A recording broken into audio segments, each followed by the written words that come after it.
Okay.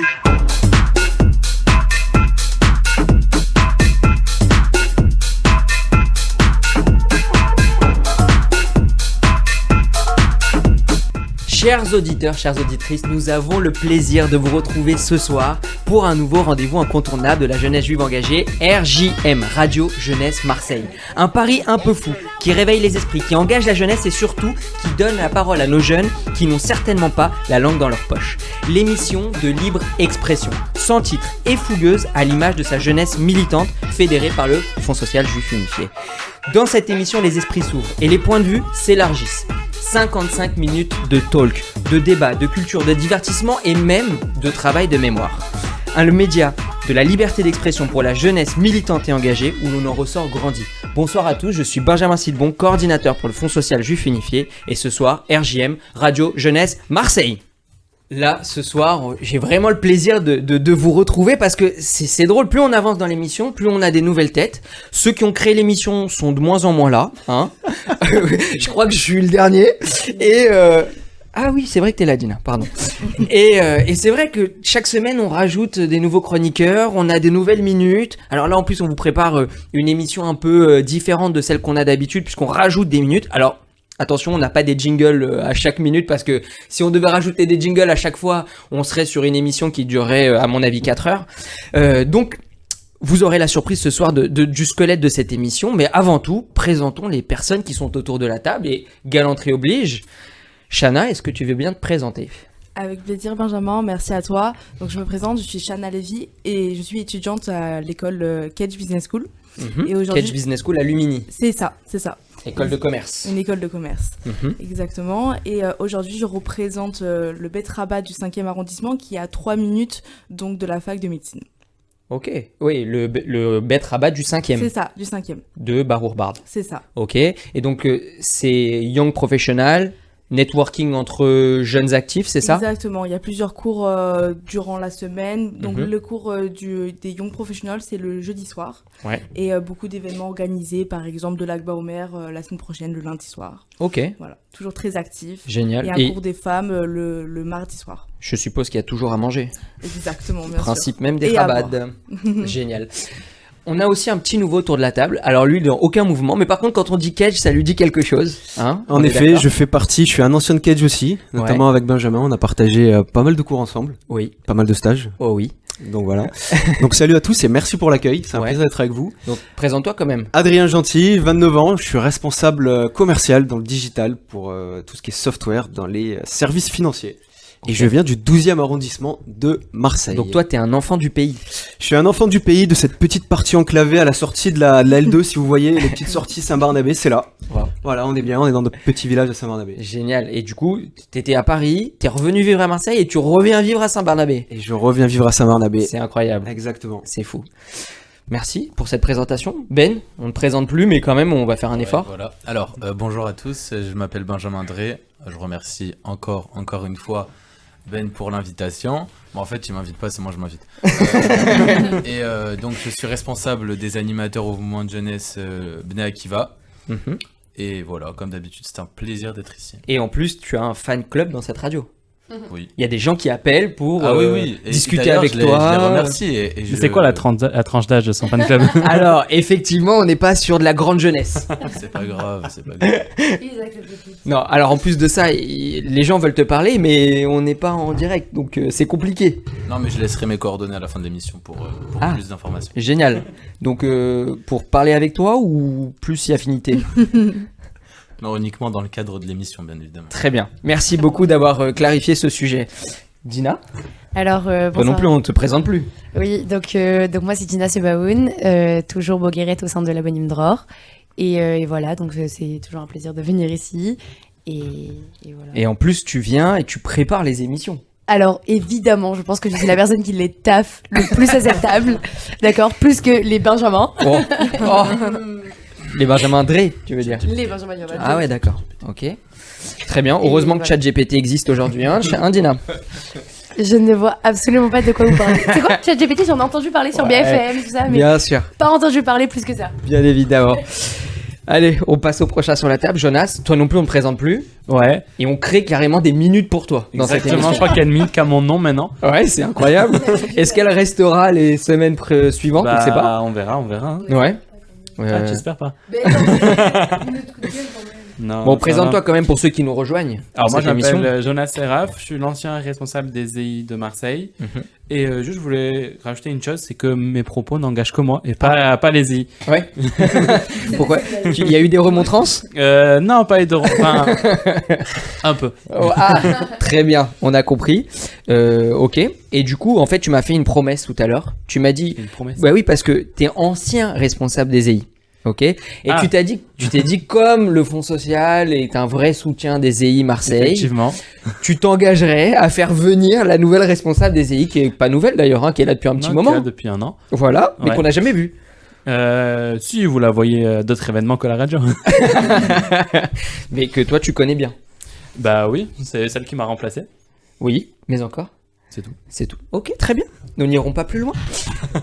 Alors, comme je vous le disais, on va pas faire un jingle pour cette minute-là parce qu'on vient de la créer et que, en plus, c'est celle de Jonas. Donc, voilà, c'est important de lui donner la place qu'il doit avoir dans cette émission puisque finalement, il le faisait dans chacune de ses chroniques. Là, on a décidé de le sortir. C'est la minute coup de gueule, Jonas. Bah, merci Ben pour cette minute que j'ai réussi à gratter ce matin. Non, je vais être rapide. Ce matin, il y a eu un vote à l'Assemblée nationale qui a été présenté par le groupe communiste pour caractériser Israël comme étant un état d'apartheid. Donc à tour de rôle, un représentant de chaque parti politique a parlé 5 minutes sur cette résolution pour donner l'avis du parti. On va commencer par la gauche, l'extrême gauche. Beaucoup de discours antisionistes de la part des communistes, LFI et leurs potes écolos. Après, on sait à quoi s'en tenir avec les députés comme il y a eu Lecoq qui a parlé pour les communistes, il y a eu Faucillon, Caron qu'on connaît de On n'est pas couché là. Il a dit les Palestiniens ils sont colonisés, que les Arabes israéliens en Israël auraient moins de droits que les colons, ce qu'ils appellent les colons, que les vrais citoyens. Il a parlé d'amnistie qu'on connaît on sait qu'ils aiment bien les Juifs et Israël. Enfin tout ça. On sait un peu à quoi s'en tenir avec eux. Il y a eu le clown, qu'on a déjà parlé une fois, Ercia Soudé qui a parlé aussi là, de LFI. Un grand monsieur. Non, c'est pas bien quand même. Mhm. C'est méchant pour les messieurs. Non, il y a les mots qu'on entend d'habitude, quoi. Colonisation, apartheid, embargo contre Israël, Amnesty International, Palestiniens discriminés, et j'en passe, peuvent résumer un peu leur prise de parole. D'ailleurs, la députée des écolos, elle a sorti un truc comme quoi il y aurait 700 enfants en Israël enfants palestiniens en Israël qui seraient arrêtés et jugés tous les ans. Je sais pas où elle a trouvé ça, mais ok. Donc, et du coup, bien sûr, aucun mot sur l'attaque terroriste qui sont touchés, que les Israéliens sont touchés. Aucun mot sur les 100 roquettes qui sont tombées il y a 3 jours. Ouais, 104 exactement. 104 exactement. Ouais. Enfin, En 24 heures. quand on dénonce des deux côtés. Je suis bien d'accord qu'il y a peut-être des mauvaises choses du côté d'Israël, mais il y en a aussi du côté palestinien. Et ça c'est pas clean de leur part. Et du coup, les 3 partis ont voté la résolution. Bref, heureusement, le Parti Socialiste, qui fait partie de la NUPS, s'est désolidarisé pour la première fois, a nuancé ses propos en reconnaissant le droit d'Israël à se défendre et que les Arabes israéliens ont les mêmes droits que les Juifs israéliens. Et du coup, ils n'ont pas voté la résolution. Maintenant, on passe avec les groupes du centre. Pas Macron, on en reviendra après. C'était le blabla habituel. Israël, c'est un État démocratique. Donc, apartheid, c'est pas vrai. Mais ils ont parlé de la colonisation, les pauvres petits Palestiniens, etc. On va pas revenir dessus.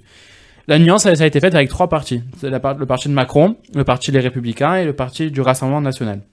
Ils ont dénoncé l'obsession de l'extrême gauche à vouloir autant dénoncer Israël. On rappelait que l'État d'Israël était le seul à être démocratique dans la région. Et par l'intermédiaire de Meir Habib, qui vient d'être réélu, et Julien Oudoul du Rassemblement National, ils ont rappelé qu'Israël était tous les jours victime d'attaques terroristes. Pour clôturer ce vote, Laurence Bonne, secrétaire d'État qui représentait les ministres et le gouvernement, a donné la position de la France, comme quoi la France était l'ami d'Israël, qu'il n'y avait pas d'apartheid, que les Arabes israéliens avaient les mêmes droits que les Juifs israéliens, mais que quand même il fallait 2 États, qu'il fallait que la capitale soit Jérusalem pour les deux. Bon, voilà, les mêmes discours que d'habitude. Pour résumer, beaucoup de mensonges ont été dits, l'extrême gauche a montré sa vraie face antisioniste et pas très loin de l'antisémitisme, sans une seule fois citer le fait qu'Israël avait le droit de se défendre. Beaucoup sont d'accord avec le fait qu'il devrait avoir 2 États avec capitale commune Jérusalem. Bref, la résolution a été rejetée massivement, heureusement. Et je voudrais ajouter, à titre indicatif, je pense qu'on est tous d'accord autour de cette table, que Jérusalem sera la capitale éternelle, indivisible de l'État d'Israël. Bravo, je pense qu'on peut l'applaudir. Bravo pour cette minute coup de gueule qui est presque en fait une émission en elle-même, hein, parce qu'elle est tellement longue que finalement on va créer peut-être une émission Jonas, coup de gueule Jonas. Non, merci infiniment et en même temps c'est hyper clair maintenant. Oui Gina ? Oui, évidemment. Bien sûr. Alors je vous propose les amis de passer finalement à ce qui nous intéresse le plus ici, hein, ce qui déchaîne les passions comme à chaque émission, le débat. Le débat. Les amis, on a décidé de travailler sur un sujet qui nous concerne tous, qui en plus, je dois le dire, est un peu compliqué. Alors surtout dans notre communauté. Alors je sais pas si c'est générationnel, si c'est communautaire. J'ai l'impression que les jeunes se désintéressent complètement. Pourtant, on voit beaucoup de mouvements jeunes s'y intéresser, être militants, faire des actions militantes à propos de ces sujets-là. Le thème du débat, ce qui nous intéresse ce soir, c'est l'urgence climatique est-elle au centre de nos préoccupations ? Là, on l'a vu, le dernier rapport du GIEC, le 6e rapport en date, atteste d'une augmentation des risques, des vagues de chaleur, des précipitations extrêmes, des sécheresses, des changements de comportement de nombreuses espèces animales, etc. Dans même ce rapport, on dit que en 2030, on augmentera finalement la température de notre planète de 1,5 degré. Moi, je vous pose une question autour de cette table, à vous, les jeunes qui sont engagés, militants dans cette cité qui est la nôtre. Est-ce que vous êtes éco-anxieux ? Est-ce que ces sujets-là vous intéressent ? Est-ce que vous n'êtes pas du tout vraiment connecté avec ce thème-là et finalement vous n'êtes pas du tout stressé ni anxieux ? J'aimerais vous entendre. Ben ? Comment on peut pas être anxieux à ce sujet-là ? C'est ça la réelle question, c'est ça le vrai sujet du débat. C'est pas une question d'être anxieux ou pas, c'est une question qu'on doit tous être anxieux. Et la réelle question, c'est de comment on va s'y mettre, comment on va se mobiliser chacun à notre échelle, chacun avec ses disponibilités pour pouvoir défendre cette cause qui en fait n'est pas une cause, mais qui est une logique. C'est logique de faire de l'écologie, c'est logique d'agir pour la planète et encore plus nous, encore plus cette émission où il y a que des jeunes, mis à part Ben. Et, parce que c'est notre avenir, parce que c'est notre planète et que tout est entre nos mains. Est-ce que vous êtes d'accord avec ça ? Est-ce que vous êtes tous concernés ? Il est évident que le climat, donc c'est notre environnement. Et on a tous le droit à vivre dans un environnement stable et propre et sain. Mm-hmm. Mais, donc évidemment, nous, au sein de nos mouvements de jeunesse et nous, chez nous, individuellement, on peut essayer de se mobiliser, on va le faire. Et enfin, on le fait tous quelque part. On essaye de trier nos déchets, de pas trop prendre la voiture, de prendre les transports quand on le peut, quand tu dis etc. on va le faire, ça veut dire qu'il n'y a pas d'action là ? On le fait. Mais le truc, c'est que bon, souvent, c'est est-ce que moi, à mon échelle, si je le fais, est-ce que les autres vont le faire ? Maintenant, ce qui est important, c'est de sensibiliser les jeunes. Je sais que nous, par exemple, au DROR, on a une journée dans laquelle, au moins une fois par an, que ce soit pendant le camp d'été au Caïts ou pendant l'année, on les sensibilise, on leur fait un YOM écologie ou un YOM eau pour leur expliquer que l'eau, l'écologie, tout ça, ce sont des ressources importantes, que la planète, on n'en a qu'une et qu'il faut en prendre soin. Maintenant, il y a cette façon-là de protéger l'environnement, de sensibiliser les jeunes, et qui pour moi est la meilleure des solutions. Et il y a la solution un peu trash, un peu horrible, si je peux dire, avec tous les militants extrémistes, fous. Alors ça, on va en parler juste après. Mais là, je voudrais vous interroger sur votre engagement. Est-ce que vous êtes concerné, engagé ? Shana, peut-être tu veux répondre ? Oui, j'aimerais bien reprendre les propos de Dina. En effet, ok, je pense que quand on est jeune, on peut en fait comprendre qu'il faut peut-être agir, et je pense qu'on peut agir, qu'on peut évaluer nos impacts. C'est-à-dire peut-être prendre une douche au lieu d'un bain, ça dans notre génération, on peut changer ses habitudes. Par contre, par exemple, ne pas prendre la voiture pour faire un déplacement, et comme on comprend peut-être pas forcément assez, et là peut-être on va passer par rapport à l'éducation scolaire, par rapport à l'État, on voit pas les impacts négatifs assez. Peut-être que donc c'est un problème d'enseignement.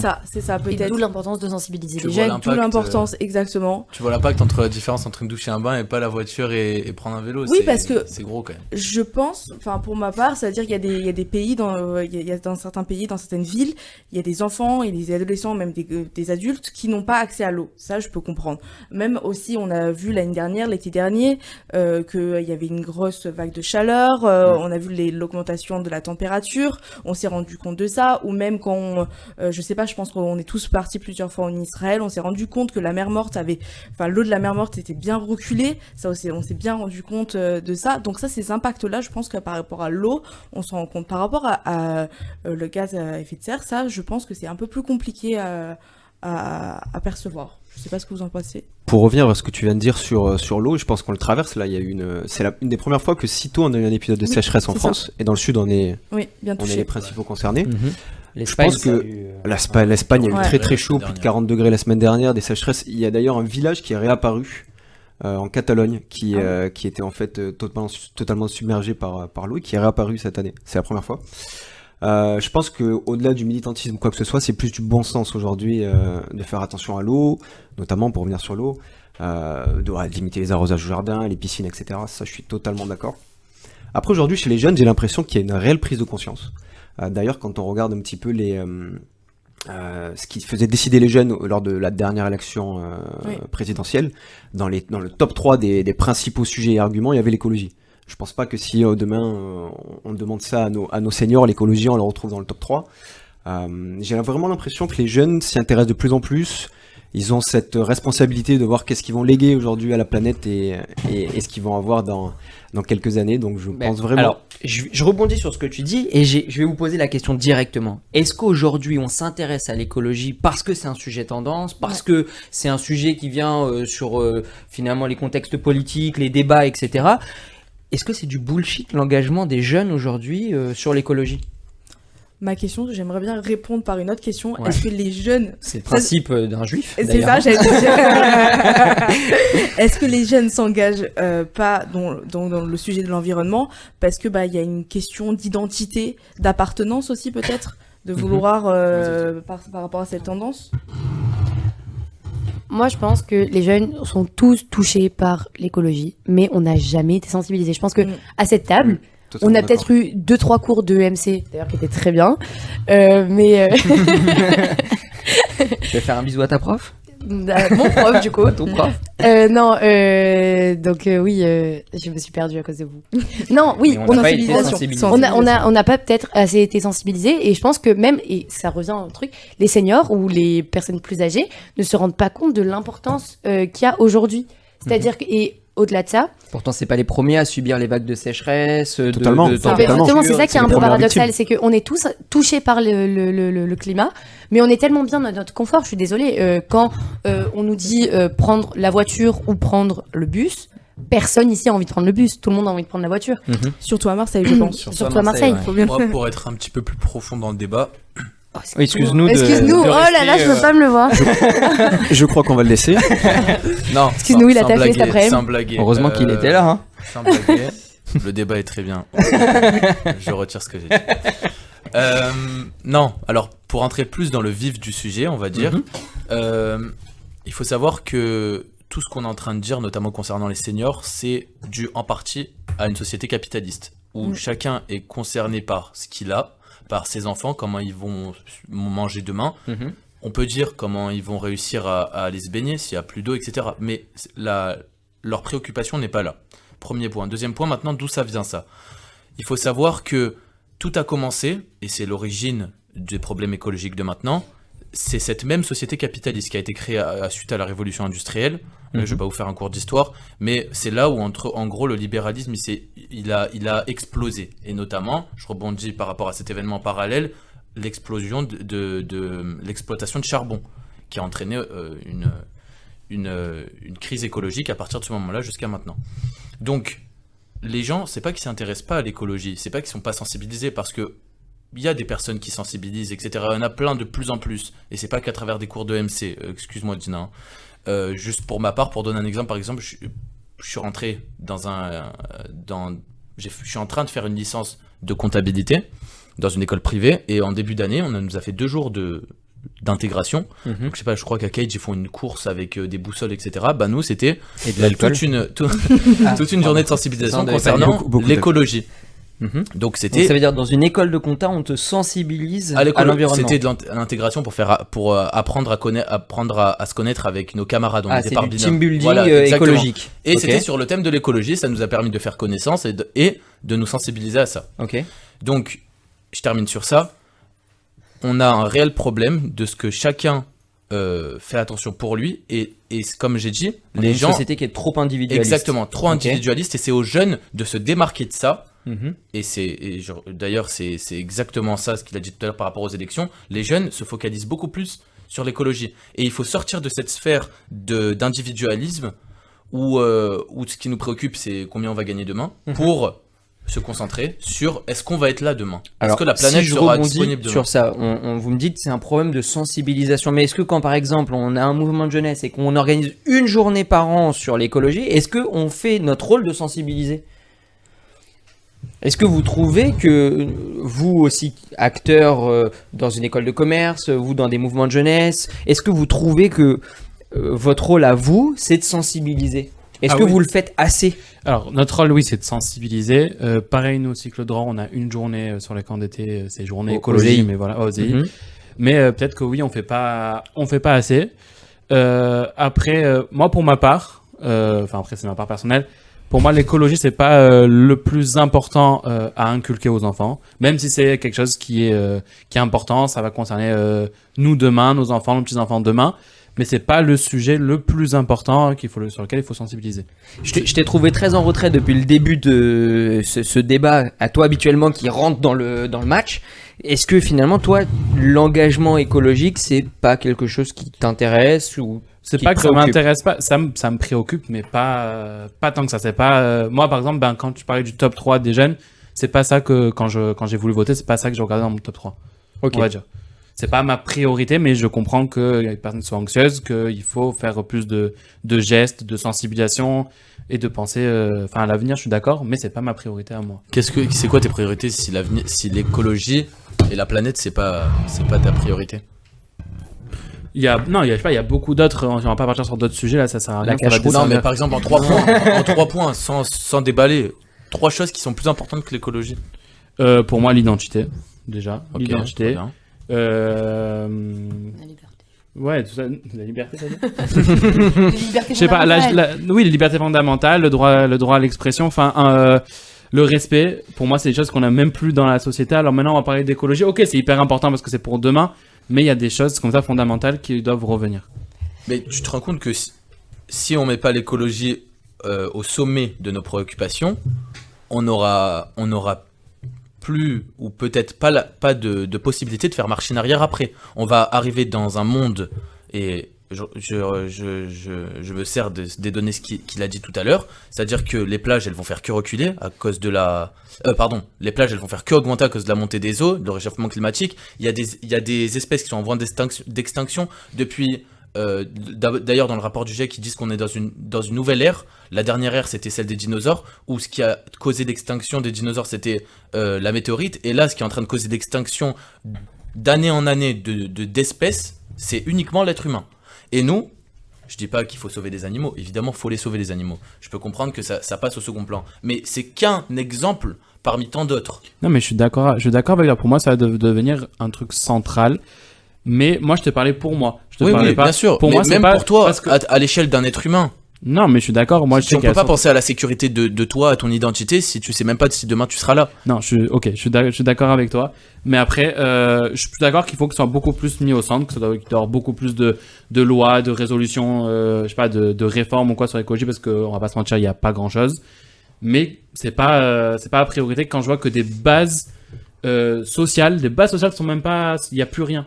En fait, l'écologie aujourd'hui, c'est pas un sujet qu'on peut choisir, c'est un sujet qu'on nous impose. Oui. L'écologie n'a pas d'identité, n'a pas de nationalité. Je veux te dire, elle est aussi importante que tu sois en France, que tu sois en Chine, que tu sois au Bénin ou dans un tout petit pays. Je pense que tous, à notre échelle, on a besoin d'agir dans la façon dont on peut, hein, à la petite échelle qu'on puisse. Essayer de renseigner les jeunes, et je pense que ça passe par l'éducation. Je pense que aujourd'hui, il faut revoir les programmes et peut-être mettre, comme on avait à l'époque je sais plus, on avait la morale, au XXe siècle, et ensuite on avait un petit cours aussi sur l'identité juridique. Enfin, je sais plus ce qu'on avait déjà. L'éducation civique, merci Ben. La seule matière où j'avais 19 sur 20. T'as pris quelques années là, un petit peu là. En quelques secondes là, t'as pris quelques années là. Ouais, mais c'est parce que j'ai le même âge que lui. C'est pour ça, j'ai le même âge que lui, c'est pour ça. Mais je pense qu'aujourd'hui, on doit revoir les programmes et imposer ça aux jeunes un petit peu. Alors, juste par rapport à ce que je dis, je veux pas qu'on me fasse dire ce que j'ai pas dit, l'écologie c'est hyper important. Moi, j'ai juste dit, parce que je répondais à ta question sur, pour moi, qu'est-ce qui était le plus important. Pour moi, le plus important, c'est tout ce qui est respect, identité et tout ce que j'ai dit avant, même si l'écologie doit avoir une place centrale dans nos vies. Ça me fait rire parce que tu dis d'un côté qu'il faut s'investir, que c'est important que des gens fassent des manifestations, etc. Mais finalement, excuse-moi, autant pour moi, pas des actions de se sensibiliser. Tu l'as dit toi-même. Et après, tu dis que toi-même, c'est pas au centre. Mais si chacun, c'est pas ta préoccupation première. J'arrive pas à finir mes phrases tellement que je suis pressé de te contredire. Il est excité. C'est pas ta préoccupation première. Comment tu veux que si chacune des personnes dise ah non, moi c'est pas ma préoccupation première, on arrive à faire avancer les choses. Ça doit passer l'écologie en règle générale, ça doit concerner tout le monde, chacun des pays. Encore plus la France. Je reviendrai plus tard sur ça si Ben me le permet. Encore plus les Français. Ça doit être. Alors, ça me permet de faire la transition avant que vous fassiez le match. Non, j'ai pas dit le contraire. Finalement, tu places pas au-dessus, mais d'un autre côté, t'as envie qu'on fasse que les autres fassent des actions. Commence par toi. J'ai pas dit les autres. Après, il dit pas c'est ses arguments dans le cadre d'une élection présidentielle. Ouais, moi, je suis parti de ce qu'il avait dit, le top, dans mon top 3. Dans mon top 3, c'est pas ça que je regarderai et c'est pas ça que. Quels sont les critères que tu regardes lorsque tu vas voter? Après, regarde un truc tout bête. Rien que mettre un déchet dans la poubelle, pour moi, si tu le fais pas, c'est de l'écologie en soi, c'est l'écologie de base. Oui. Mais c'est quand même une incivilité de pas le faire. Ça, c'est pas l'écologie, c'est du civisme. Mais ouais, c'est du civisme, mais ça rentre quand même. Alors, ça me permet de rebondir sur ma prochaine question parce qu'on parle d'engagement, on parle de limiter son empreinte écologique. Mais qu'est-ce que vous faites, vous, pour limiter votre empreinte énergétique? Qu'est-ce que vous faites, vous, au quotidien? Est-ce que vous accepteriez, par exemple, de ne plus prendre les avions pour partir à l'étranger, des jets privés, par exemple, pour des déplacements professionnels, ou des choses comme ça? Qu'est-ce que vous êtes prêt à faire, finalement, ou que vous avez déjà fait pour, finalement, limiter cette pollution? Si je peux me permettre, avant de faire le petit tour de table... Donc, mes questions ne t'intéressent pas. Si, j'aimerais bien rebondir sur ça par rapport à une information, c'est que par rapport aux trains, voitures, surtout trains et avions, en général, on peut se rendre compte que il peut arriver que l'avion devient moins cher que le train de nos jours. C'est totalement vrai. Totalement vrai. Et en fait, ce qui se passe... Et plus rapide d'ailleurs. Et plus rapide. Et aussi peut-être plus confortable. Et en fait, ce qu'on peut voir, c'est que en fait, l'État a un rôle à jouer dans ça, parce qu'en fait, l'avion n'est pas taxé, contrairement au train. Il y a une taxe en moins. Et c'est aussi, donc voilà, on peut peut-être plus ou moins, en tant que citoyen, s'investir ou pas, mais il y a aussi cette question d'engagement. Que l'État est défaillant. On va pas dire défaillant, mais peut-être doit commencer à ouvrir les yeux sur certains impacts que ces lois imposent, que ces lois entraînent. Ça, c'est totalement vrai. Je fais beaucoup d'allers-retours Marseille-Paris. Et je peux me retrouver à 150 € un aller Marseille-Paris en 3 heures avec SNCF, et pour 50 € un aller-retour avec Ryanair. Voilà. Ça, c'est un vrai problème. Ryanair, par contre, tu parles pas de Paris. Non, à Beauvais, c'est vrai. J'en ai pour 1h30 après. Donc, finalement, je vous repose la question. Qu'est-ce que vous faites, vous, au quotidien, pour limiter votre pollution? Ben, toi qui es éco-anxieux. Déjà, moi qui suis à fond dans l'écologie, surtout pour ce débat. Déjà, il faut savoir que je prends uniquement les transports en commun. Parce que tu n'as pas le permis. Aussi. Ça joue beaucoup. Non, pas du tout, mais par exemple, quand mes parents me proposent de m'emmener en voiture ou quoi, je privilégie le vélo ou la trottinette. C'est vrai, je prends tout le temps le vélo et la trottinette, je trouve ça beaucoup mieux. Et c'est pas juste une question que, la trottinette c'est sympa et tout. Non, vraiment, je pense à la planète. Évidemment, tout ce qui passe par ordures, etc., c'est pareil. Et après, plus personnellement... Attends, mais juste du coup, demain tu as le permis, tu n'utilises pas ta voiture pour venir non, mais aujourd'hui tu as fait chez toi, ici chez toi c'est évident que déjà il se trouve qu'il y a un tramway qui va être construit à côté de chez moi et qui va être beaucoup plus simple que la voiture. Oui, premièrement. Donc en termes d'utilité, c'est plus sympa. Et en plus de ça, c'est écologique. J'ai fait une pierre deux coups. Je suis désolé, si demain on me donne une voiture et qu'on me dit va à Castellane, j'ai le tramway qui fait chez moi Castellane. Qu'est-ce que je vais dépenser de l'essence? Moi je te parle pour maintenant là, avant que le tramway arrive. Et en plus polluer la planète. Même maintenant, j'ai un bus et un métro. Ah oui, tu préfères prendre le bus ou le métro, je vais mettre 45 minutes que la voiture. Ouais, très bien. Déjà, pour Vraiment une question d'écologie, pour une question de se garer, pour une question de temps, ça me permet de me temps, reposer à moi. C'est pas moi qui conduis, ça me permet de me reposer. Ça a tous les avantages et ça va. Et ça va. Non, je te dis, depuis que je suis en 6ème, je prends les transports en commun tous les jours. Je peux te dire que, et là, j'ai commencé à conduire depuis peu.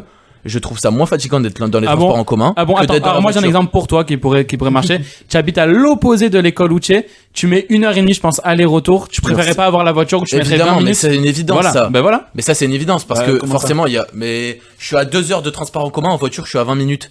C'est très mal desservi. Mais si le jour où c'est bien desservi, j'ai la possibilité de C'est une choisir, grande question, je choisirais évidemment Ok. les transports en commun. Donc c'est un peu le choix qu'a fait C'est noble. Marseille, hein, puisque Ils le maire veulent Benoît tout Payan est en train de piétoniser C'est ça. des artères, en train de prolonger le tramway. Donc finalement, Tout à fait. c'est bien pour l'écologie. On est Tout à fait. sur un maire écolo. C'est une grande marche arrière à ce qu'avait fait à l'époque Gaston Defferre, qui avait vu la voiture comme l'objet révolutionnaire et qui avait fait des parkings partout. Ouais. Pour que tout le monde puisse avoir sa voiture et aille de partout dans Marseille. Et aujourd'hui, il y a Hidalgo. Et aujourd'hui, voilà, tout à fait, on est en train de suivre l'exemple de Paris, mais pour une fois, c'est pas plus mal, je crois. Ah ouais. Et vous pensez que là, l'exemple qu'on a de Paris sans voiture, piétonnisé, etc., c'est quelque chose qu'on pourrait voir à Marseille et que les gens pourraient accepter? Ouais, c'est C'est en train de se faire, hein, c'est en train de se faire Ça petit va- à petit. ça va se faire, mais accepter, moi je pense pas. Accepter, Ouais. c'est très dur. On est dans la ville la Très, plus très dur. embouteillée de France, hein, d'ailleurs. C'est ça. Mais non, ça va être beaucoup mieux, même en termes d'embouteillage, il y en aura moins forcément. Ça va forcer les gens à avoir une attitude écologique. Je suis désolé, Gina, je te vois Mais pas. ça c'est fait pour ça. 25 minutes C'est qu'elle pas essaye de Il parler. y a Ben qui se cache, je Elle vois, je te s'est vois juste pas. Laissons-la présentée parler. dans l'émission.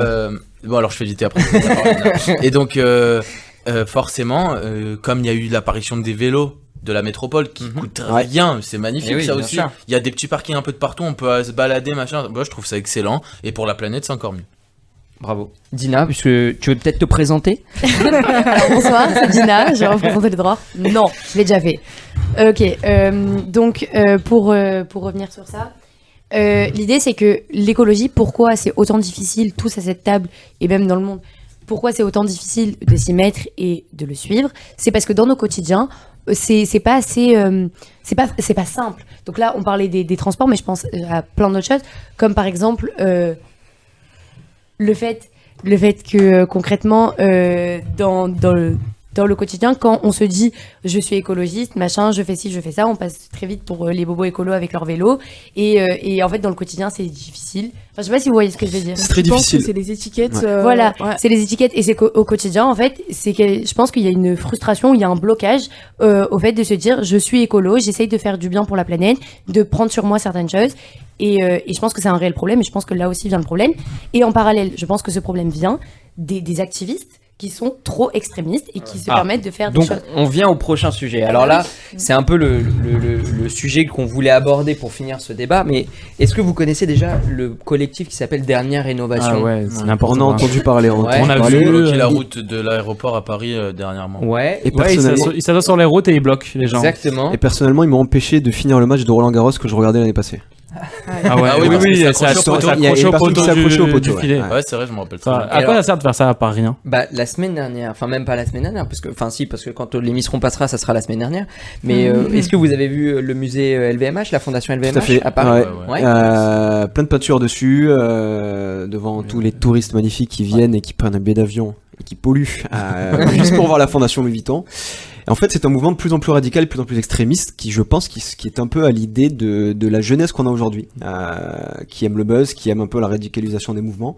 Et je pense que Et en plus, il y a deux sur le axes. front- Il y a totalement. alerter sur le climat, et en plus de ça, on avait une vraie action militantiste contre les riches. Donc c'est quand même assez fou. Mais est-ce que l'un va avec l'autre? Là, on Est-ce que s'éloigne un peu. Ah oui, c'est là, plus, ça va pas c'est ensemble. de l'extrême gauche, là, à ce niveau-là. Contre les riches, c'est plus de l'écologie. Eh ben, là, on est sur les deux, puisque la dernière rénovation, c'est dans leur communiqué, c'est contre les riches et contre. Parce que c'est LVMH et que du coup c'est tout le symbole. Et donc là, c'est la question que j'ai envie Il de n'y a vous même pas poser. eu que LVMH, il y a eu les ministères et tout. Exactement. Ouais, Donc, enfin, est-ce beaucoup de qu'il y a ministères, une ouais. corrélation? Est-ce que Non, vous voyez il quelque y chose, a aucun- un lien qui se crée entre la richesse et la pollution. Je pense que le lien il est fait avec le sujet du moment et la réforme des retraites où le slogan taxer les riches, etc. Ça passe un peu partout. Et puis je pense qu'en attaquant LVMH, tu attaques la vitrine un peu de la France, ce que la France sait faire de mieux, le luxe, devant les touristes, ça en parle forcément. Et puis ce qu'il faut pas oublier, c'est que quand ils font ces actes-là, d'attaquer des mairies, des préfectures, etc., ce sont des agents de la fonction publique qui viennent nettoyer, qui sont payés par nos impôts. Donc quelque part, je pense qu'ils se trompent de cible et que les personnes qui sont prises en otage, ce sont les honnêtes citoyens. C'est ça, mais ça marche que ça dessert la cause. C'est vraiment ça dessert la cause. Ça dessert. Excusez-moi, je vais totalement à l'encontre de ce que vous dites. Je suis d'accord sur le fait que, comme il a dit, c'est Adrien. Tu as déjà oublié mon prénom. Non, pas du tout. Vraiment pas. J'avais pas l'intention de le dire, c'est pour ça. Il ne veut même plus citer ton prénom. Allez, vas-y. C'est Voldemort. Non. En fait, je vous explique. Je comprends quand vous dites que on attaque les mauvaises personnes. Maintenant, je me mets à la place de ces militants. Ok ? Pour prendre l'exemple que tu as pris, ce groupe qui s'est assis sur l'autoroute pour empêcher les voitures de passer. Évidemment, c'est pas au mec dans la rue qui va prendre son billet d'avion, qui va prendre son avion, et qui a payé je sais pas combien pour à faire son voyage, ou qui a un rendez-vous business à Paris et tu lui bloques son avion, il va tout rater. Mais c'est même pas ça. Mais c'est imagine... pas pour ça. Non, attends, laisse-moi terminer. C'est pas pour ça. Ok, peut-être qu'ils font aux mauvaises personnes. Maintenant, c'est quoi la réalité de la chose ? La réalité, c'est que quand ils font des manifestations où tout se passe bien, où ils sont tous gentils, tous ça calmes, existe, ça devant. Ça existe, ça ? Écoute ce que je dis et après je te laisserai. Il est en folie. Regarde, quand ils font des manifestations très rares, je rebondis sur ce que tu viens de dire, très rares devant Donc toi, tu dis ils font du devant buzz les mairies. Attends, que quand il y a devant du les mairies. grabuge. Non, pas du tout. Devant les mairies, etc. Il se passe rien du tout. Il y a rien qui est fait. Par contre, quand ils s'assoient comme des blaireaux sur l'autoroute en train de faire les lourdeaux, parce que je condamne ce qu'ils font, mais il y a une idée derrière ça. Ils sont pas teubés à ce point-là. Et c'est à partir du non, pas du buzz. C'est quoi le résultat à partir du moment là, c'est à partir de ce moment-là qu'ils sont invités sur les plateaux.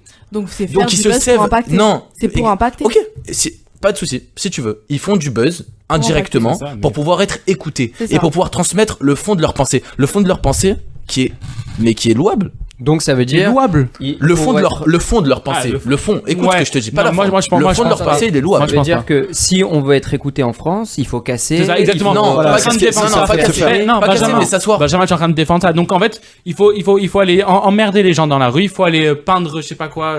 Et ben après, ces gens qui vont, comme il a dit Adrien, c'est des gens qui vont venir derrière le lendemain ou je sais pas quoi pour nettoyer, alors que c'est pas leur boulot. Oui. Ils ont pas que ça à faire. En fait, donc moi demain, je suis contre la réforme de retraite. Je vais aller casser, je vais aller. Non, montrer pas casser. Pourquoi casser? Non, mais c'est ça, aller casser, aller bloquer, je sais Non, pas quoi. s'asseoir. Mais tu t'assois, tu écoute, bloques quoi? Tu ok, bloques les pompiers, j'entends tu ce que bloques tu la dis. police, tu bloques une personne qui veut peut-être va accoucher, tu bloques quelqu'un qui a un rendez-vous important. Ils t'ont rien fait, ces gens. J'entends- Ça se trouve, ils j'entends sont ce que tu écologiques, ils veulent rejoindre la Impacter cause, positivement. ils veulent. Et ben, tu vas desservir la cause et ils vont même plus vouloir à cause de toi. D'ailleurs, si vous me permettez, je voulais lire un message qu'a adressé l'ancien directeur des relations presse de Dernière Rénovation, qui a quitté en fait l'association il y a 3 mois, et qui dit que leurs modes d'action sont au contraire déstructurants pour le mouvement climat. Après avoir participé aux 3 premiers mois de la campagne, ce dernier a quitté le navire en juillet 2022.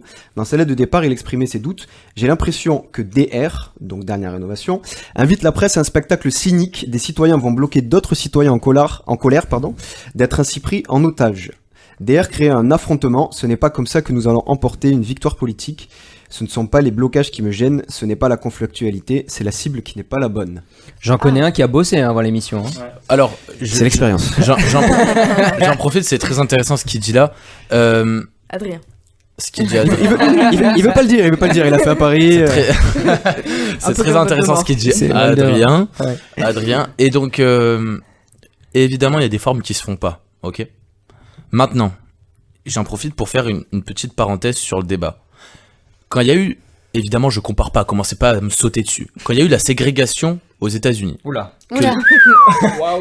C'est un peu comme tout à l'heure à l'Assemblée nationale quand ils comparaient Israël et l'Afrique du Sud avec l'apartheid. C'est pour ça que je viens de dire. C'est pour ça que je viens de dire. Commencez pas à dire que je compare. Je ne compare pas. Vous allez comprendre mon raisonnement. On Vas-y, t'écoute, hein. on t'écoute. Parce que là, Quand il y a eu la ségrégation des Noirs aux États-Unis, Ouais. Oui, vraiment.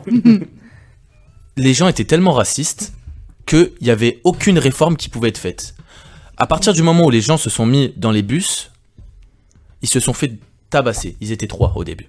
Après, il y en a qui ont rejoint la cause, ils étaient 6. Après, 30. Après, 60. À la fin, ils étaient 400 à faire ce mouvement-là. Qu'est-ce qui s'est passé? Les Noirs étaient autorisés. Il y a eu la déségrégation des bus publics.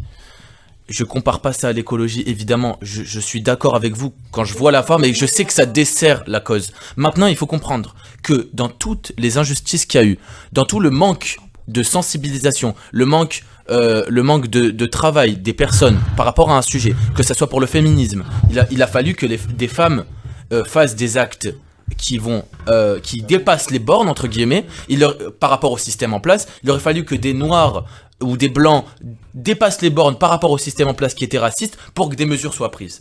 Est-ce que peut-être, évidemment quand je dis dépasser les bornes, c'est pas tout casser, c'est pas empêcher les pompiers de passer, qui sauvent des vies, mais peut-être faire des choses qui réveillent les esprits. Pour moi, la première chose à faire, c'est qui réveille les passions. Attends, mais est-ce que toi, moi, la première phase pour ça, quand tu veux qu'il y ait de l'écologie, des réformes sur ça, tu votes pour la personne. Est-ce que tu as voté pour la personne? Non. Est-ce que tu as voté pour les écolos, par exemple? Non. C'est alors, eux qui tu veux que je te dise pourquoi? Parce que je condamne. Non, pas du tout. Quel rapport? Au contraire, je condamne totalement la politisation de l'écologie. C'est une grosse connerie, c'est bon? Et oui, mais malheureusement... Je pense que l'écologie doit être présente dans tous les mouvements, dans tous les partis politiques, comme une chose... Ok, je suis d'accord, mais du coup, si tu es vraiment écologiste, pas ça on dit comme ça, tu vas voter pour la personne parce qu'ils se sont servis ils se sont servis de l'écologie, se sont servis de cette cause qui est indiscutable pour créer un parti politique et faire passer des idéaux et s'allier à des partis qui sont aucun rapport avec l'écologie. Oui, donc tu es d'accord en fait avec ce que je disais au début parce qu'ils ont c'est l'extrême gauche, on sait mais là on parle d'écologie, on parle pas des partis politiques écologiques. N'oublions pas que Ben est un partisan de Marine Le Pen. Je le rappelle, Marine Le Pen très écologiste. mais on revient à un sujet qu'on parlait on parlait juste au tout début, c'est que j'ai l'impression que on a besoin de violence par moment pour faire bouger les choses, et c'est très malheureux, et j'ai envie de dire, si aujourd'hui ce mouvement voulait vraiment faire bouger les choses, à ce moment-là qu'il s'inscrive sur une liste électorale, qu'il fasse passer ses idées, qu'il fasse voter un texte de loi, et à ce moment-là ça bougera. Mais c'est pas. Je suis absolument pas du tout d'accord. Quand tu dis c'est la solution. C'est pas la politique, c'est pas la politique que tu vas changer les choses. T'as dit que la violence.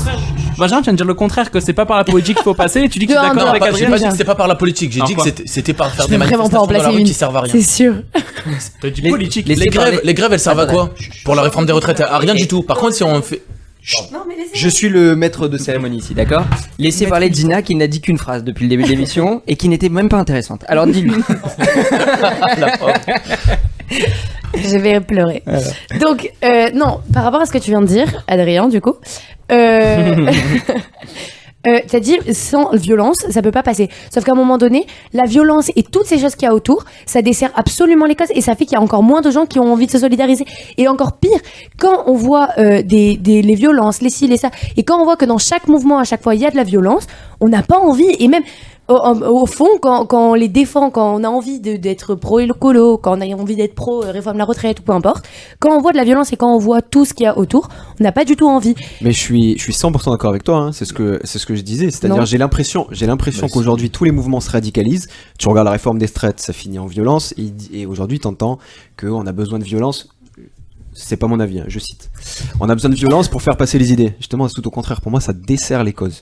Et pour revenir sur ce que vous avez dit, je suis complètement d'accord avec le fait que l'écologie, ça devrait pas forcément être un parti politique, mais une valeur à tous, et même au-delà du politique, totalement. Un truc qui découlerait de la société, ou peut-être créer un ministère. Enfin, il y en a déjà. Il y en a déjà un qui a un des plus gros budgets. Oui, bah voilà, et de faire des vraies choses en place. Le ministre de l'écologie en France. Il y a eu un dernier remaniement, il me semble. Allez, à la semaine prochaine. Non, en vrai, je voulais vous poser une dernière question parce qu'on va devoir passer aux prochaines minutes. Attends, juste pour pas qu'il y ait d'amalgame. Parce qu'on me parle de violence. Quand Club t'appellera après l'émission. Voilà, c'est pour ça. Mais non, pour pas qu'il y ait d'amalgame au niveau de la violence. Je rappelle que quand je dis qu'il faut aller au-delà du système en place, c'est, je pense, au mouvement contre le sida qui a mis un préservatif géant sur l'obélisque à Paris. C'est ces actions comme ça qui restent dans la légalité, qui sont un peu folles, et que quand on le voit à la radio, on se dit waouh. Tu vois? Mais c'est choquant. Ok, c'est choquant, mais ça marque les esprits tout le temps. C'est choquant, allô, il y a des enfants qui voient ça. Mais alors, c'est pour le sida, c'est pour que les gens prennent conscience. Mais d'accord, mais t'as envie que tes enfants ils voient ça? En mettant un peu de comment dire que vas-y, va expliquer ça à tes enfants que ça choque. Très bien. Vas-y. Je passe. Pas de souci. À ma dernière enfant de 3 ans, tu expliquerai l'importance du cancer et pourquoi ces gens font ça, parce qu'ils se font pas écouter par les politiques. Ben, tu seras banni de cette émission. La semaine prochaine, pas besoin de venir, tu resteras à la porte. Très bien. Je vais passer à ma dernière question. Les amis, on a parlé de l'État, on a parlé du privé, on a parlé du public, mais on n'a pas parlé des entreprises. Eh oui. Aucune, ça vous choque pas? Est-ce C'est que le plus important aujourd'hui pour moi. que les entreprises ne s'engagent pas ou pas assez? Est-ce que selon vous, il y a des entreprises qui sont vraiment exemples en la matière? Ou est-ce que franchement c'est quelque chose qui, surtout par exemple dans une école de commerce, est-ce que pour toi c'est important de trouver une entreprise qui s'engage dans l'écologie? Alors, c'est une valeur que Kedge met bien en avant. Ouais. Donc ça, c'est un élément très important. On a des conférences dessus, on a des frises aussi du climat, c'est des événements de partage. Ça, on va pas revenir sur la question précédente, je pense. Ouais. Par contre, je pense que ce qui est important pour rebondir dessus, je pense que quand on rentre dans une école, on a beaucoup d'opportunités et on choisit l'opportunité qui nous correspond. Donc, Kedge met en valeur ça. Si nous, on veut avancer dans ces valeurs-là, on avance. Maintenant, ma plus grosse problématique, je pense, c'est que les entreprises peuvent peut-être s'investir au niveau de l'environnement. Il y a toute cette question aussi du greenwashing, qui maintenant est un gros élément de commerce. En fait, c'est vraiment permettre d'avoir une certaine notoriété. Et en même temps, on peut voir aussi des grandes entreprises. Là, je n'ai plus le nom. Le créateur de Elon Musk, qui avec la fusée là. SpaceX, ouais. Exactement. Donc SpaceX qui mise maintenant plus sur l'environnement, mais sur le après. Et moi, ma question, c'est, ok, on parle de agir, on parle de politique, on parle d'aujourd'hui, mais surtout de demain. Mais est-ce que c'est peut-être pas trop tard quand on voit des grandes personnes qui ont formé le monde d'aujourd'hui? Même avec maintenant, parce qu'on parlait tout à l'heure un petit peu très très brièvement de ChatGPT, qui est aussi qui est donc qui est aussi c'est des mouvements similaires, qui rénovent un peu le monde.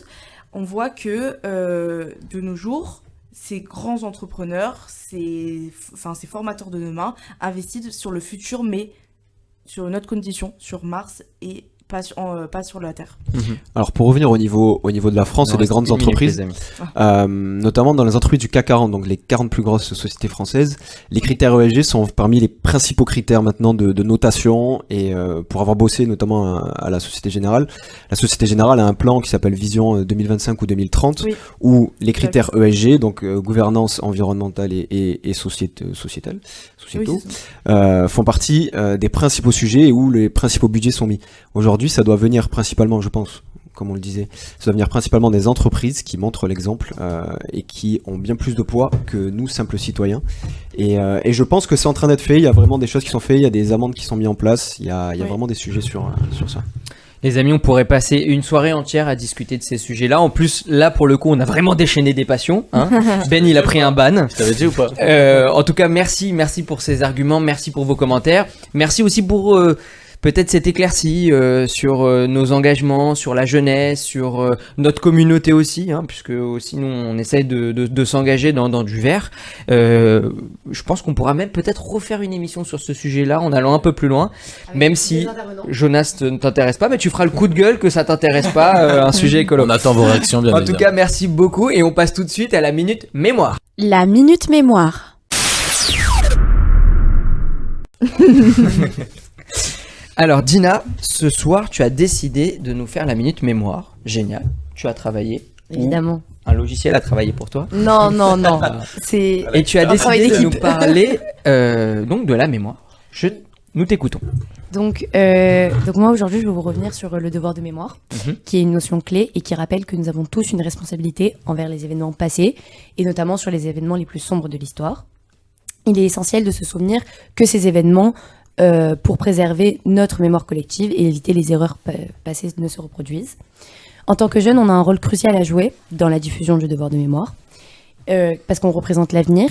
Nous sommes les garants de la transmission des valeurs de tolérance, de respect et de paix. Et en tant que jeunes, on doit être sensibilisés aux événements passés et encouragés à comprendre l'impact de ces événements sur notre société d'aujourd'hui. Cependant, la transmission de la mémoire collective ne doit pas être uniquement une responsabilité des enseignants et des institutions éducatives. Donc je pense aussi à nos mouvements jeunesse et à tous les événements qui peuvent apparaître pour justement rappeler l'importance du devoir de mémoire. Donc en tant que jeune, on doit être encouragé à prendre une part active dans la diffusion de la mémoire collective et participer à des initiatives de commémoration, comme celle du prix Robert Mizrahi, qui rappelle l'importance du devoir de mémoire et montre la participation active que fournit le FSJU dans cette tâche. Bravo. Donc le prix Robert Mizrahi est prévu donc ce lundi 8 mai. C'est la remise d'un prix qui a donné la possibilité à des jeunes d'interviewer des rescapés, des enfants cachés, en bref des témoins de la Shoah. Et donc c'est un concours qui, in fine, permettra d'offrir un voyage à Auschwitz. Exactement. En garant gagnant. Donc tout le devoir de mémoire ainsi que ce prix rappelle la place des jeunes dans la diffusion du devoir de mémoire, qui est d'autant plus important que les événements passés sont souvent mal connus ou mal compris. Les jeunes doivent être encouragés à se renseigner sur ces événements et à poser des questions et à remettre en question les visions simplistes de l'histoire. Ils doivent également être encouragés à rechercher des sources d'informations fiables et variées afin d'avoir une vision plus complète et nuancée de ces événements passés et, in fine, éviter le négationniste et toutes les personnes qui remettent en question l'histoire. Razak, bravo, on peut l'applaudir. Bravo. Merci pour cette minute mémoire. Effectivement, prenez note demain, puisqu'on est dimanche à 17h. Prenez demain à l'hôtel de ville, midi, prix Robert Mizrahi remis par le maire Benoît Payan. Donc c'est un prix où on attend vraiment tout le monde. Je crois qu'il reste vraiment très très peu de place. Donc si vous voulez, il y aura à manger bien évidemment. Gratuit. Bien évidemment. Gratuit. Donc n'hésitez pas Même à si on vous gagne pas le inscrire. prix. Alors, je crois qu'en plus c'est ton cas, donc merci Dina pour cette minute mémoire. On va tout de suite passer à la minute culture. La minute culture. La culture est l'héritage de la noblesse du monde. Qui a dit ça? J'ai pas eu le temps de lire. Ah ouais, c'est ça. Ah, personne? Non. C'était André Malraux. Eh oui, on est là, on grignote des petites informations comme ça. C'est pour le cul. On va parler ce soir de la réouverture du MAC à Marseille, le musée d'art contemporain. Et ce soir, c'est une petite nouvelle qui nous fait la minute. Chana, on t'écoute. Merci Benjamin. Donc malheureusement, aujourd'hui, je vais pas vous parler du Mac, donc du produit de Apple. Je suis désolée. mais c'est ça, il est sur la table, il est bien présent. Mais ce n'est pas un sponsor. Bref, passons. Donc là aujourd'hui nous parlons donc du MAC, du musée d'art contemporain, qui est donc à l'avenue de Haïfa, dans le 9e arrondissement. Donc c'est simple à se rappeler, je pense, pour pas mal de nous à se rappeler de cette adresse-là. Bonne veine. Oui, c'est ça, à côté de Bonneveine. Donc, ce qui est assez particulier, c'est qu'il a été en rénovation et que en fait, il est ouvert donc du mardi au dimanche de 9h jusqu'à 18h. Il y a beaucoup d'événements autorisés, organisés, et surtout que ce qui est aussi bien, c'est qu'il y a des événements où toute la famille peut être présent et qu'en fait, c'est surtout gratuit. Et vous pouvez venir jusqu'à 17h30, vous pouvez être accueillis. C'est intéressant parce qu'en fait, c'est au centre de Marseille, parce qu'il y a beaucoup de notre communauté qui habite dans ces environnements-là. Et même pour une journée du dimanche, rester en famille le lendemain du Shabbat, ça peut être intéressant. Cool. Merci pour cette minute culture. Je pense qu'on peut l'applaudir, c'est sa première. Hein. Merci Chana, musée d'art. Est-ce que toi tu l'as fait? Non, par contre j'habite juste à côté, donc j'aimerais bien beaucoup. Ouais. T'es obligé. Très prochainement. Je pense, Benjamin, que la prochaine fois que je reviendrai sur le plateau, je l'aurais fait. Bah génial. Et vous, ça vous a donné envie d'y aller? Vous avez vu qu'on avait réouvert le musée d'art contemporain à Marseille? Pas du tout. Tout à fait. Il y a beaucoup d'affiches, ouais, c'est partout. Bon, bah écoutez, j'espère que ça a donné envie quand même aussi à nos auditeurs d'y aller. Merci en tout cas pour cette minute culture et on passe tout de suite à la minute promo. La minute promo. Minute promo, vous le savez, les chroniqueurs autour de la table ont tous des casquettes différentes. L'objectif, c'est finalement de parler un peu, de faire de la promotion de ces événements-là. Les amis, je vous donne la parole. Qui veut commencer? Chana? Avec plaisir. Donc, comme évoqué précédemment, je représente le Bet Rabat du 5e, dirigé par Baruch Barth et bien sûr par Sarah Barth. Et donc, ce qui est très important à comprendre, c'est que ce Betrabad est vraiment à 3 minutes donc de la fac, de la fac de médecine. Donc c'est un emplacement très très stratégique. C'était vraiment pour ça qui était important. Ce qui est aussi très important à comprendre, c'est que en fait, aujourd'hui je suis là la représentante, mais en même temps nous organisons donc un Shabbat, le Shabbat du 20 mai, donc dans le week-end d'après, si je ne me trompe pas, oui c'est ça. Donc au Betrabad, donc vous pouvez me contacter, il y aura pas mal de flyers qui seront envoyés sur plusieurs groupes, voilà. Où est-ce qu'on retrouve les informations de Young Professional ? C'est aussi, on peut les retrouver donc sur des groupes, ou sinon on peut demander à Sarah ou à... Il me semble qu'il y a un Insta, oui, c'est YP Marseille, donc sur Instagram pour avoir les informations aussi, du Betrabad. Ouais. Et en plus de ça, il me semble que là il y a un énorme halodon qui arrive. C'est ça, j'allais en parler justement après ça. Et ce qui est très intéressant, c'est la mode. C'est après, c'est pendant, oui. Donc ce qui est important, c'est d'agir rapidement, quotidiennement. Donc c'est pour ça que le Betrabad veut vraiment soutenir à hauteur de 5 € par personne. Le but c'est vraiment de maximiser les donneurs et les porteurs. Génial, merci infiniment pour ces informations. On retrouve toutes les informations du Betrabad et de Young Professional, c'est YP Marseille sur Instagram. Les EI. Alors pour les EI, il va y avoir aussi un charity, donc une grosse campagne de dons qui va être réalisée le 10 et le 11 Comme mai. c'est original. Non, alors là c'est pour 2 causes qui sont très importantes. Ouais. Une partie sera pour financer le 100e des EI qui se déroule. D'ailleurs, on peut vous inscrire sur le site des EI qui se déroule fin juillet, début août. Ouais. Combien de personnes attendues ? 8000. Si Dieu veut. Incroyable. Je crois qu'il y a plus de 3000 ou 4000 enfants qui partent cet été. Ah ouais. C'est un record. Je crois que c'est la même capacité que Joule pendant ses concerts. Exactement. Voilà.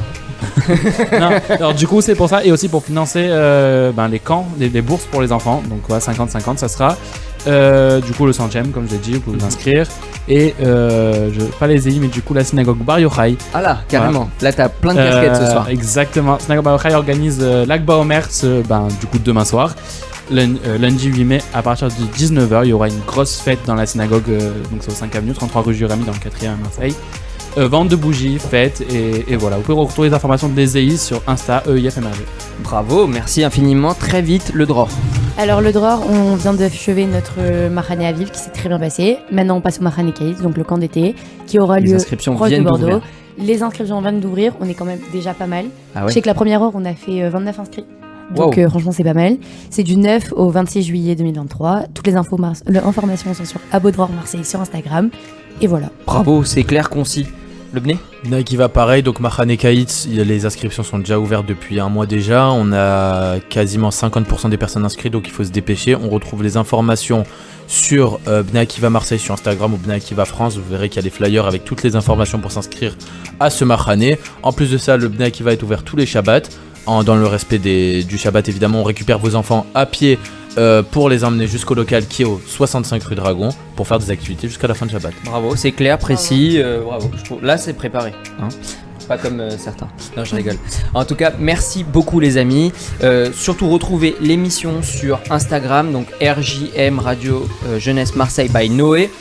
Vous avez aussi l'émission bien évidemment sur les ondes de Radio JM. On passe donc le dimanche à 17h, vous pouvez nous connecter en live, vous pouvez l'avoir en podcast. On embrasse bien évidemment notre technicienne adorée Amy qui nous montre toutes les émissions et Joseph bien évidemment qui fait démarrer et qui doit sûrement nous attendre parce qu'on déborde là en ce moment sur l'émission. En tout cas merci infiniment de nous suivre, n'hésitez pas à faire vos retours, n'hésitez pas à pousser vos coups de gueule vous aussi, les grandes gueules marseillaises sur le standard de l'émission ou sur Instagram, vous pouvez les envoyer ou alors à Benjamin directement parce que ça lui concerne essentiellement. Merci infiniment et on se retrouve la semaine prochaine. Okay.